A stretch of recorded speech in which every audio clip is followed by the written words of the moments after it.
Welcome to Out of the Rough. I'm Fred Arnold, and in this show we're going to highlight opportunities and solutions to help get you out of the rough and into success, both personally and professionally. In these tough economic times, I want to provide you many practical solutions to today's challenges. And today I've got former state senator Tony Strickland, and Tony's running for Congress in the 25th district. Tony, I want to talk to you a little bit about the jobs, the economy, Obamacare, to tackle a few things. I know we don't have a lot of time, but what's your philosophy on jobs and the economy? Well, number one is provide those incentives to put people back to work. We have a sluggish economy, and what government needs to do is come up with solutions to help grow this economy. One example, I think the biggest challenge that we have right now is in energy. Much like Kennedy in the 1960s challenged this country to go to the moon by the end of the decade. Our challenge here in the United States should be, what are we going to do to be energy independent as Americans? That's not only a jobs economy issue, but that's a national security issue. Mm-hmm. Now we're not sending billions of dollars to countries that don't like us, that fund terrorist networks, and we can put people back to work and create energy. And I think that's our challenge, not as Republicans, not as Democrats, as Americans, to do what we can to grow this economy. You said something really interesting, because some people look at that as right or left issue, but I love it as a national security issue. Absolutely. And now it's a matter of how we get there, right? It's about what subsidies do we create, what incentives do we create, because there's two different philosophies on both sides. And it's needed. I mean, it grows the economy, and it's needed for national security reasons. It's a win-win-win all the way around. Now, I'm big in renewable energy. I'm big in natural gas. We have new technologies. We need to invest those technologies. But this is a challenge. Our leaders are not leading, and that's the biggest problem I have right now. Earlier generation, you always knew where Reagan stood, you always knew where John F. Kennedy stood, and they appealed to all Americans. And we need our leaders to appeal to all Americans, not as Democrats, not as Republicans, but Americans. And this should be our challenge as Americans, to be energy independent, put people back to work, and it's a win-win all the way around. I want to throw something out there before we go to the Obamacare, and that is incentives. I always thought it would be a good idea if you could reward federal employees, state employees, to find where they can cut expenses, to find where they can cut out fraud in the different systems. Wouldn't that make sense? But sometimes that seems counterintuitive. Well, the difference between private sector and government, in the private sector, when you're efficient, you get your rewards based on your profits. And so you do whatever you can to become more efficient. In government, most people judge their power in government by how big their operation is. Every department head that came before my committee spent every dollar that was appropriated. Every dollar. And then asked for more.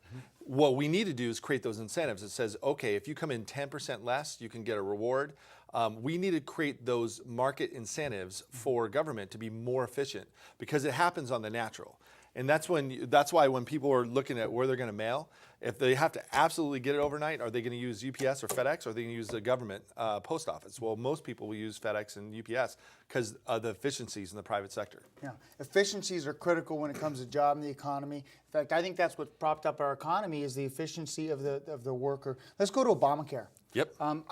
It sounds good. I want my child to be insured when he gets a little bit older. I want there to be insurance for those, or for protection, I should say, for all Americans.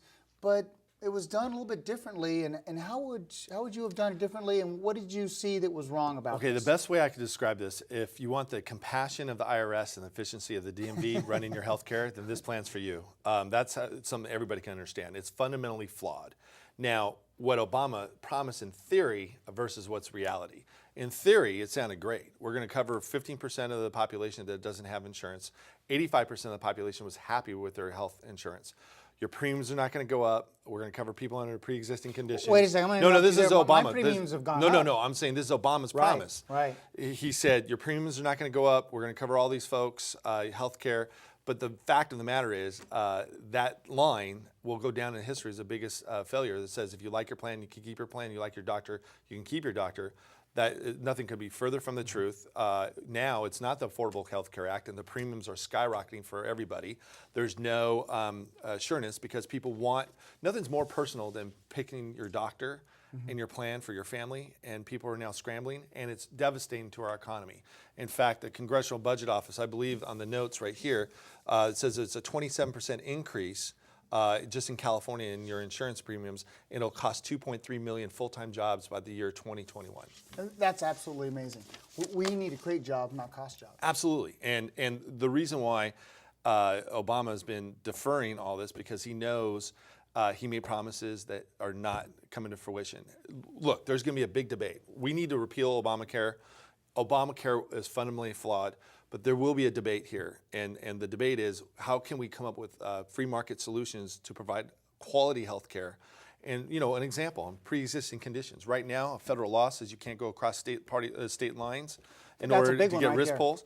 Open up that, have larger risk pools to be able to cover people under pre-existing conditions. It could be done, but not in the way that Obama has done it with the Affordable Health Care Act, because it's anything but affordable.